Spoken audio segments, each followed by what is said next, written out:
आइए देखते हैं कि इंडिया एक्सटर्नल रिलेशंस की ऐसी कौन सी डेट्स है जो आपको बिल्कुल भी छोड़कर नहीं जानी है, क्योंकि पेपर में आती है ना। सबसे पहले है मार्च 1947 में हुआ एशियन रिलेशंस कॉन्फ्रेंस, जो कि इंडिया में ही हुआ था, जो कि जवाहरलाल नेहरू ने करवाया था। दूसरा है 1949 इंटरनेशनल कॉन्फ्रेंस, जो कि इंडोनेशिया की आजादी के लिए करवाया गया था फ्रॉम द डच। 1950 में चाइना ने तिब्बत को एनेक्स कर लिया था, कैप्चर कर लिया था। 1954 इंडिया और चाइना के बीच में पंचशील एग्रीमेंट या the 5 principles of peaceful coexistence होता है। 1955 बंडुंग कॉन्फ्रेंस होता है इंडोनेशिया में, और 5 कंट्रीज मिलाकर अब नैम बनाने वाली है। 1956 में यूनाइटेड किंगडम इजिप्ट के ऊपर अटैक करता है, और 1956 में ही यूएसएसआर हंगरी के ऊपर अटैक करता है। 1956 में ज़ोउ एनलाई और दलाई लामा दोनों के दोनों इंडिया में आ रहे हैं। 1959 10 lakh Tibetans along with Dalai Lama, उनको पॉलिटिकल असाइलम दे देती है इंडियन गवर्नमेंट। 1961 नैम की फर्स्ट समिट होने वाली है, और ये नैम की फर्स्ट समिट बेलग्रेड में होती है, जो उस टाइम पीरियड में यूगोस्लाविया की कैपिटल थी। 1962 में इंडिया और चाइना के बीच में वॉर होता है,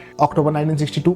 1964 की अगर अपन बात करें तो कम्युनिस्ट पार्टी ऑफ इंडिया में स्प्लिट आ जाता है, एक बन जाती है कम्युनिस्ट पार्टी ऑफ इंडिया, दूसरी बन जाती है communist party of India Marxist. 1965 में इंडिया और पाकिस्तान के बीच में वॉर होता है, और वॉर के बाद 1966 में इंडिया और पाकिस्तान के बीच में ताशकंद एग्रीमेंट होता है, जो कि जनवरी 1966 में होगा, और जिसमें लाल बहादुर शास्त्री और अयूब खान होंगे फ्रॉम। जुलाई 1971 की अगर बात करें तो हेनरी किसिंजर पाकिस्तान के रास्ते चोरी छुपे चाइना जाता है इन जुलाई 1971, और अगले ही महीने यानी कि अगस्त 1971 में इंडिया और USSR treaty of peace and friendship करते हैं 20 साल के लिए। 1972 में शिमला एग्रीमेंट भी होता है इंडिया और पाकिस्तान के बीच में। 1974 ऑपरेशन स्माइलिंग बुद्धा है ना, ये पोखरण 1 भी बोला जाता है, जहां अपन ने हमारा फर्स्ट न्यूक्लियर टेस्ट किया था। 1998 ऑपरेशन शक्ति पोखरण 2, और इसके थ्रू हम लोग न्यूक्लियर वेपन पावर बन जाते हैं। और 1968 में न्यूक्लियर नॉन प्रोलिफरेशन ट्रीटी, और 1995 में न्यूक्लियर नॉन प्रोलिफरेशन ट्रीटी का एक्सटेंशन आया था। ये डेट्स हम लोगों को याद रखना।